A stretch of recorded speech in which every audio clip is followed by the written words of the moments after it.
Olá, hoje a gente mergulha na situação do Flamengo que voltou a viver aquele famoso suco de crise, sabe? Depois do empate lá na Argentina. Pois é, um clima que ressurgiu com força, né?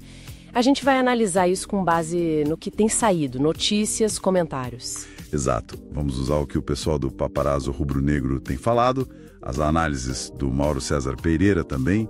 A ideia é entender essa situação toda. Entender as camadas, né? A pressão no time, no técnico. Isso. A pressão no Felipe Luiz, a condição física do elenco, que está gerando uma certa preocupação. E ainda teve aquele incidente fora de campo, né? Bem sério. Sim, e o mercado de transferências, que sempre agita as coisas. Ok, vamos lá. Vamos tentar desembrulhar isso tudo. Vamos lá. Começando pelo campo, né?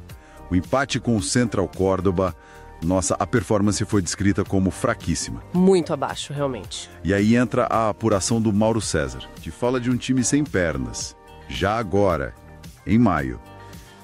Isso é preocupante.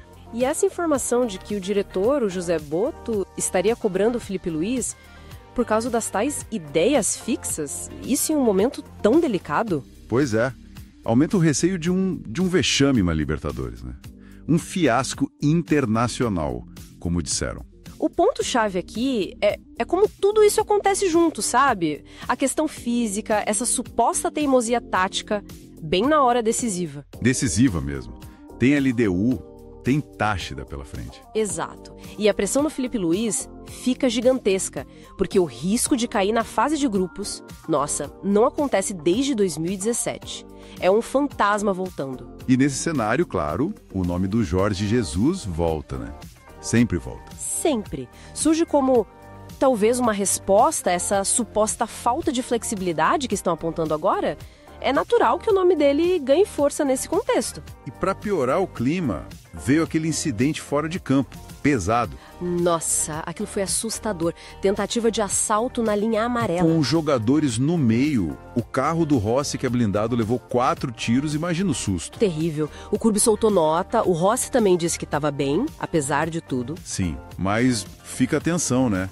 E a discussão sobre segurança no Rio volta com tudo. E isso levanta uma questão importante, que vai além do susto do momento, né? Como assim? Como essa violência urbana aqui no Rio afeta a decisão de um jogador de ficar, de vir pra cá. A família pesa muito, né? Com certeza. A insegurança pode ser um fator para pedir para sair ou para dificultar uma negociação. Exato. Tem gente que especula que isso pode até impactar a vinda de estrangeiros ou de quem tem família menos acostumada com essa nossa realidade, né? Talvez exijam mais garantias do clube, sei lá. Faz sentido. Bom, mudando um pouco o foco para o mercado, saiu a notícia do interesse do Manchester City no Wesley. O Di Marzio que trouxe essa. Sim, e parece que o City quer ele antes do Mundial de Clubes. É o que dizem. Wesley já falou que sonha com a Premier League, mas também queria jogar um Mundial pelo Flamengo, né? Fica aquele dilema. E a torcida, como reagiu? Então, na internet parece que a reação foi meio dividida, mas com muita gente, a favor da venda. Comentários tipo, leva logo, vende rápido, aquela coisa, né? Se a gente junta isso com o resto, a queda de rendimento dele, do Gerson também, embora no caso do Gerson tenha a questão da mudança de posição, né? Sim, tem essa ressalva. Mas reflete um momento coletivo baixo. E aí vem a pergunta, será que alguns jogadores já não estão meio com a cabeça lá fora, sabe? Com essas propostas aparecendo? É uma possibilidade real. E olhando pra frente, o desafio imediato é o Bahia, né? Pelo Brasileirão.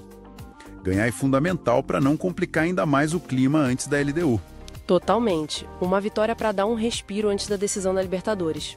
E nos bastidores, parece que tem uma pressão interna por ingressos mais baratos, para tentar trazer de volta aquela torcida que leva o time nas costas, sabe? Uma tentativa de reconectar, né? De buscar apoio nesse momento difícil. E para completar, o próprio Felipe Luiz criticou o Pedro publicamente depois do último jogo. Sinal de que a cobrança tá alta para todo mundo. Ninguém escapa, né? Nem os principais nomes. Então, resumindo a ópera, parece uma tempestade perfeita, né? Queda de rendimento, pressão enorme no técnico, esse incidente de segurança grave, mercado agitado, tudo junto no momento crucial. uma confluência de fatores bem preocupante. E aí fica a reflexão, né? Qual? Diante desse cenário todo, com problema em campo, ansiedade fora dele, pressão de mercado, que tipo de resiliência, de liderança o Flamengo vai precisar? Do técnico, dos jogadores mais experientes, da diretoria, para conseguir atravessar isso num clube com a expectativa que o Flamengo tem. É um desafio enorme. Com certeza. Bom, pessoal, obrigado por acompanhar a gente até aqui. Se gostaram da análise, deixem o like, sigam o canal, que ajuda bastante a gente a continuar trazendo esse conteúdo. Isso aí. Até a próxima!